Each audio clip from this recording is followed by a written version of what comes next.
During World War II, soldiers often faced the impossible task of cooking meals and keeping warm in enemy territory without revealing their positions. One wrong spark or wisp of smoke could betray an entire encampment. Yet a clever underground smoke vent system allowed troops to maintain fires safely, virtually invisible from the air or distant observation.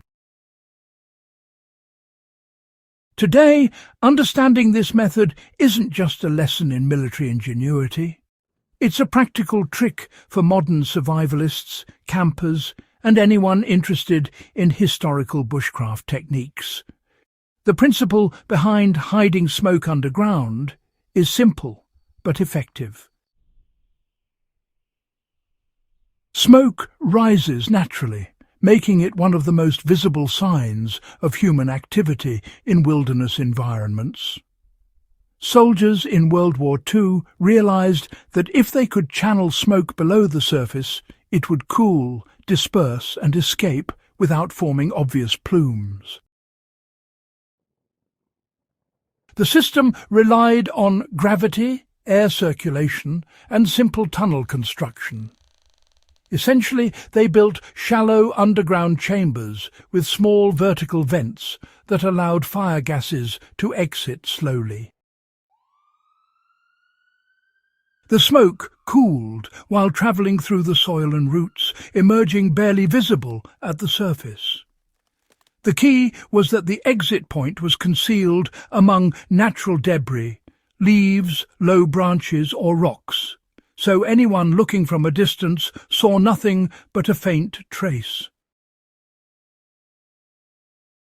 For modern campers or survivalists, replicating this principle allows cooking or warmth without drawing attention, even in open areas. Building a concealed underground fire chamber starts with selecting the right location. Choosing the right spot is, well, absolutely critical. Soldiers typically selected areas with loose soil that could be dug quickly and covered easily, but with enough stability to prevent collapse.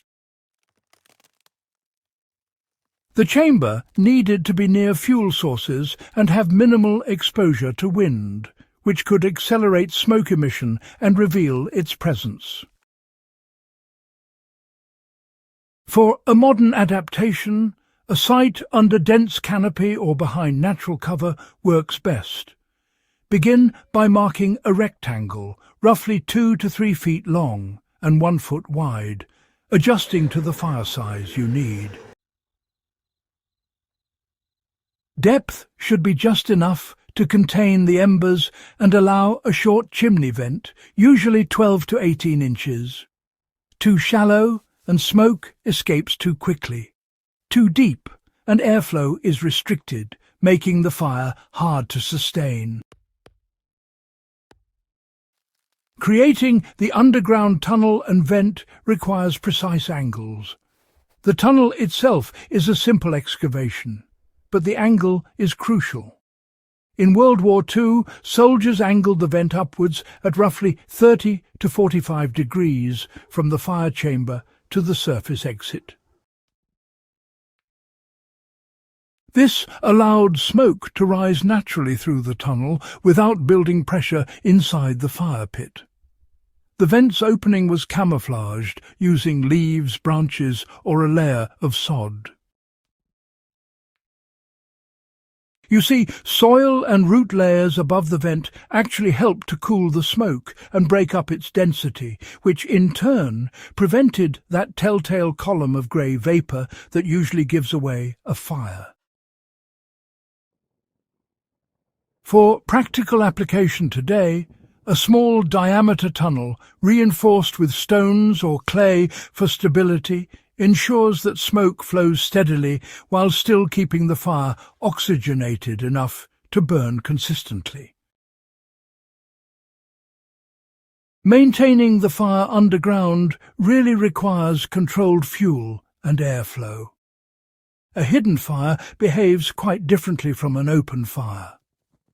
Too much fuel at once creates smoke that just won't escape properly, while too little results in a dying fire.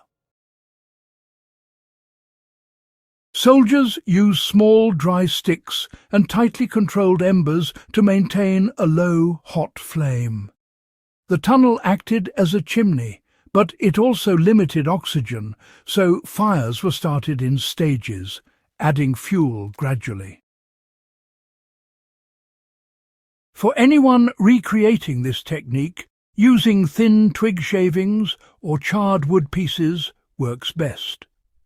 Positioning small gaps in the vent can adjust airflow, allowing you to control combustion without exposing smoke. This delicate balance was the key to the World War II soldiers' success, letting them cook meals and stay warm for hours without detection. Camouflaging the exit makes the system foolproof. Even a tiny vent can give away your position if it's not concealed. Soldiers would cover their chimney with a thin layer of leaves, moss, or loose soil that blended with the surrounding terrain. The smoke filtered through these layers, emerging almost invisibly. For modern survivalists, adding a few twigs or rocks around the vent mimics this effect, breaking up the smoke stream. Observers are unlikely to notice anything if the exit looks like part of the natural ground. This camouflage step is just as critical as the tunnel itself. Without it, even a perfect underground chamber could betray the fire.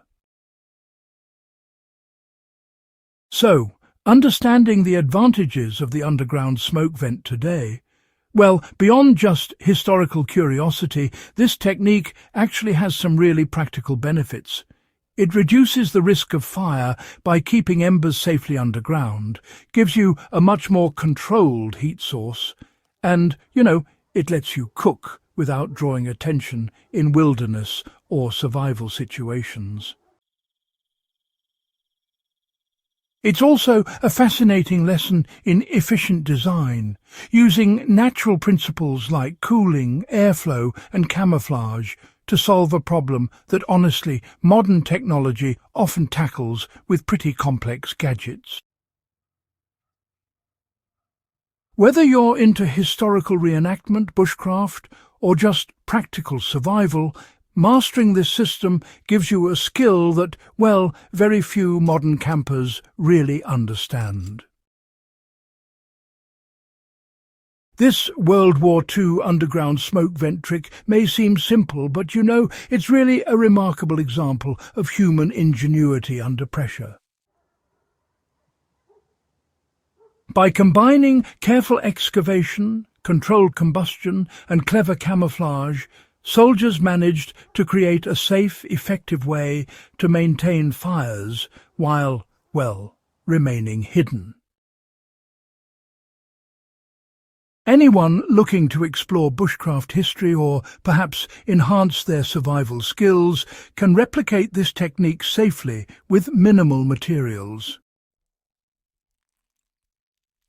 If you enjoyed this guide and want more historically proven survival tricks, remember to subscribe to Backyard Wisdom and, share this video with friends who value practical, field-tested knowledge.